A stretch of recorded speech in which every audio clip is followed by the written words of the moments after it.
Scott, before we press ahead with a few other types of personal questions about what lies ahead for you all, I'm intrigued always by Soyuz landings. I've been to the landing site many times myself. You've seen the landings on TV. Obviously, you've trained now for them.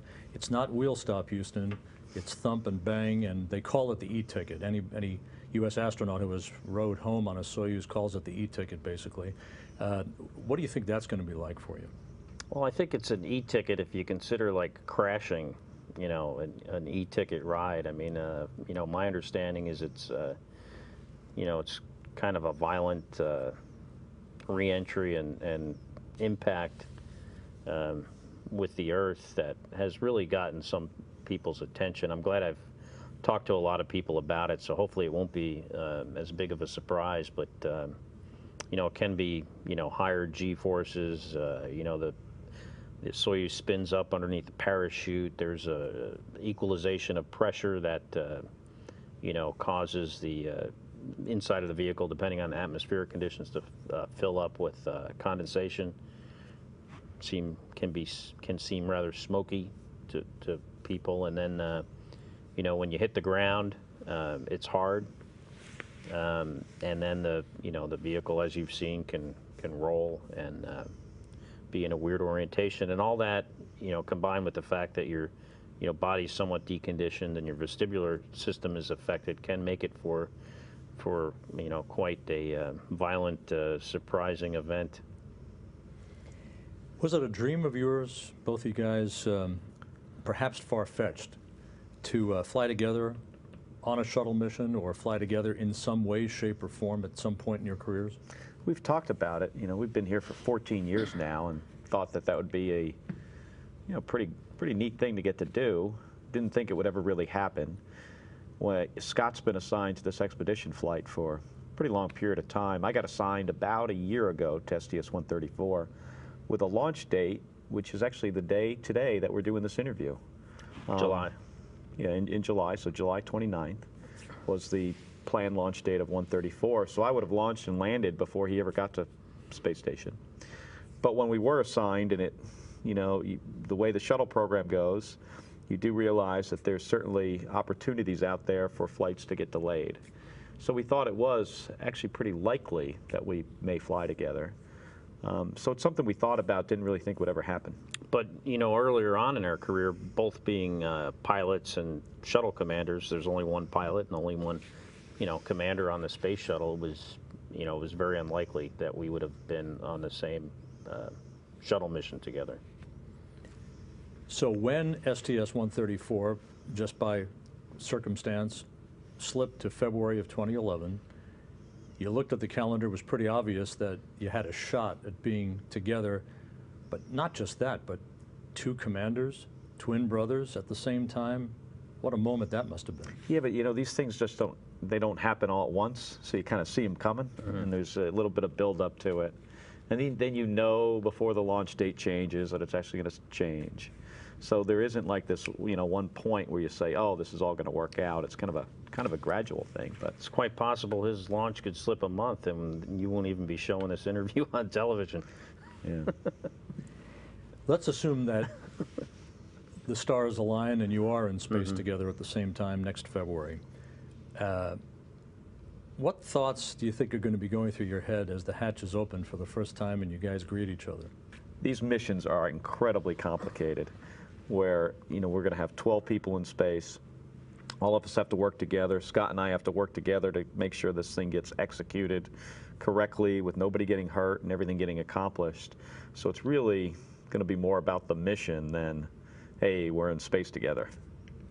Yeah, I would have to agree. I mean, there'll probably be, you know, 5 to 10 minutes of, you know, just kind of greeting and, you know, reacquainting, but, you know, after the safety brief, there's a lot to do. I will have been there almost 5 months when these guys show up, so, you know, I'll be rather comfortable.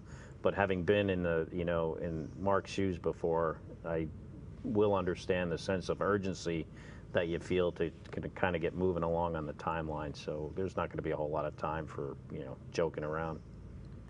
I read someplace, I find it hard to believe that you guys have never shaken hands. I don't think so. You know, when you're a little kid, right, you don't Yeah. shake hands. You know, little kids don't shake hands, right? When you're like 3 or 4, or in our case, when we were 15, or, you know, it was just something we've never really done. So it's actually weird sometimes you're standing around in a group and all these guys will shake hands. I don't think we actually do And that. until very recently, I kind of noticed that.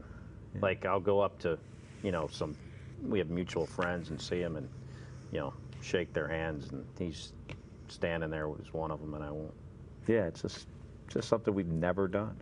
Okay, so the hatch is open after docking. What are you going to do? Say, hi, nice to see you, and just go about your business? Clearly, you have to shake hands or hug each other or something. Or No, we maybe. don't. We just do whatever we want to do. See, he's the commander of the space station, and I'm the commander of the space shuttle. So we will figure it out. I'll go like this. I'll go do one of these.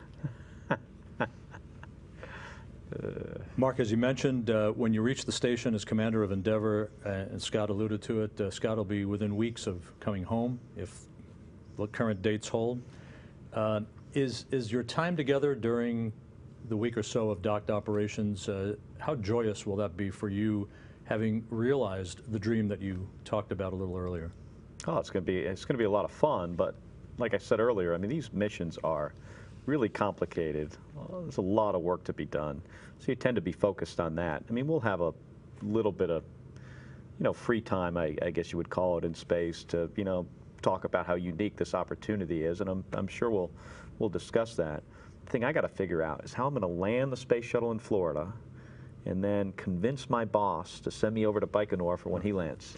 You know, it wasn't like a dream of ours to fly in space. It's not like something we've, you know, dreamed about since being little kids, or, you know, thought would ever happen. It's something that I think we both considered would be, you know, really neat if it happened. But, you know, just having the privilege of flying in space, you know, without flying together is just an incredible opportunity.